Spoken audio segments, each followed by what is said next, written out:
নমস্কাৰ ছাত্ৰ ছাত্ৰীসকল, মই আজি তোমালোকৰ কাৰণে চতুৰ্থ শ্ৰেণীৰ 5 নম্বৰ দহৰ বৰদৈচিলা কবিতাটি লৈ আনিছোঁ।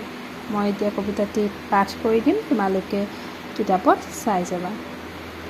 চ'তৰ বিহুত বৰদৈচিলা মাকৰ ঘৰলৈ যায়, গছ গছনি ঘৰ দুৱাৰ নিয়ে উৰুৱাই, শিলডোল ভাঙি মেলিছে ঢাপলি, লগত নিছে লগৰীয়া যতবা মাৰলি। আউল বাউল চুলি মেলি মাৰিছা কিয় অলৰ, লাহে ধীৰে গ'লেও দেখোন বাবা মাৰাৰ ঘৰ। চোতালত দিছোঁ বৰ পীৰা কাকৈ ফণি তাতে, মূৰৰ চুলি মেলাই যোৱা ৰজাৰ ৰাজবাটে। মাৰাই দিব মাধৈ ফুল, বাপেৰাই দিব খাৰু, ককায়েৰাই দিব কাপোৰ কানি, ভায়েৰাই দিব কেৰু। শুবলৈ দিব শীতল পাতি, বহিবলৈ দিব পীৰা, খাবলৈ দিব জহা ধানৰ দোৱা ভজা চিৰা। কাবৌ কৰি মাতিছোঁ আমি, লাহে ধীৰে যোৱা, আমাৰ প্ৰজা ঘৰ কেটি ভালে ভালে থোৱা।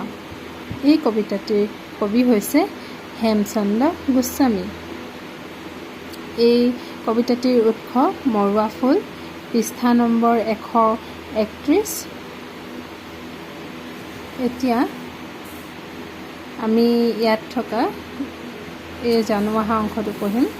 আজিৰ পৰা 50 বছৰমান আগতে ৰঙালী বিহুক চ'তৰ বিহু বুলি কোৱা হৈছিল।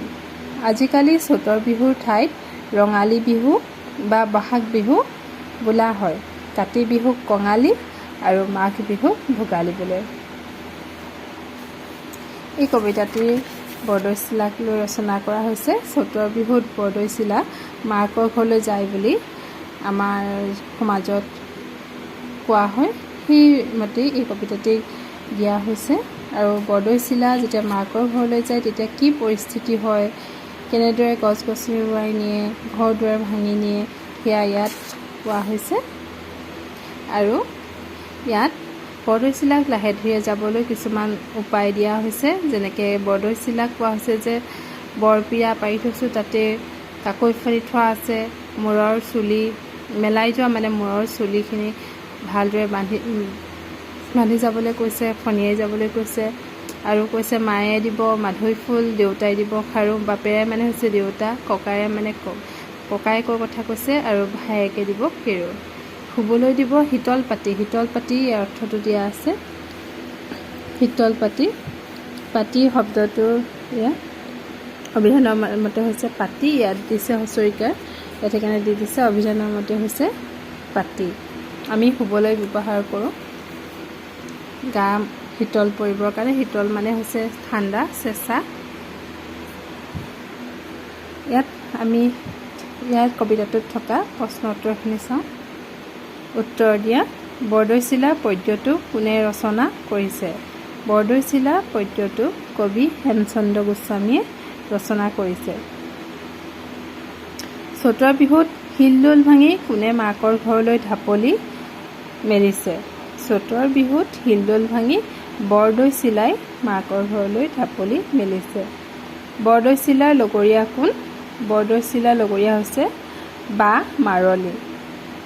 মাকে বৰদৈচিলাক কি দিব? মাকে বৰদৈচিলাক মাধৈ ফুল দিব। পদ্যটোৰ শেষত বৰদৈচিলাক কি কৰিবলৈ কাপোৰ কৰা হৈছে? পদ্যটোৰ শেষত বৰদৈচিলাক ভজা প্ৰজা ঘৰ কেটি ভালে কুশলে নভঙাকৈ ৰাখি যাবলৈ কৈছে, ভালে ভালে থৈ যাবলৈ কৈছে। বৰদৈচিলা আহিলে আমাৰ কি কি ক্ষতি হয়? বৰদৈচিলা আহিলে আমাৰ বহুতো ক্ষতি হয়। বৰদৈচিলাৰ ফলত অহা ধুমুহাই আমাৰ ঘৰ দুৱাৰ ভাঙে, গছ গছনি ভাঙে, বা গছ গছনি মানুহৰ গাত পৰি মানুহ আহত হয়, বা মানুহৰ প্ৰাণ যাবও পাৰে। এইদৰে আমাৰ বৰদৈচিলা আহিলে বহুতো ক্ষতি হয়। বৰদৈচিলাক আদৰণি জনাবলৈ কবিয়ে কি কি কৰাৰ কথা কৈছে? বৰদৈচিলাক আদৰণি জনাবৰ কাৰণে কবিয়ে চোতালত বৰপীৰা আৰু কাকৈ ফণি থোৱাৰ কথা কৈছে, মূৰৰ চুলি মেলাই যাবলৈ, কাকৈ ফণি থোৱাৰ কথা কৈছে। আৰু মাকে মাধৈ ফুল, দেউতাক বাপেৰাই খাৰু, ককাই কাপোৰ কানি কেৰু, পিতল পাতি আৰু খাবলৈ জহা ধানৰ চিৰা আদি দি আদৰণি জনোৱাৰ কথা কৈছে।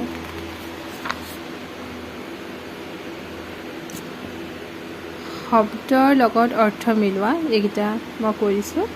বৰদৈ চিলা অৰ্থ হৈছে বহাগ বিহুৰ আগে পাছে হোৱা ডাঙৰ ধুমুহা। বৰদৈ চিলা কি হৈছে? বৰদৈ চিলা হৈছে ডাঙৰ ধুমুহা। ঢাপলি মানে হৈছে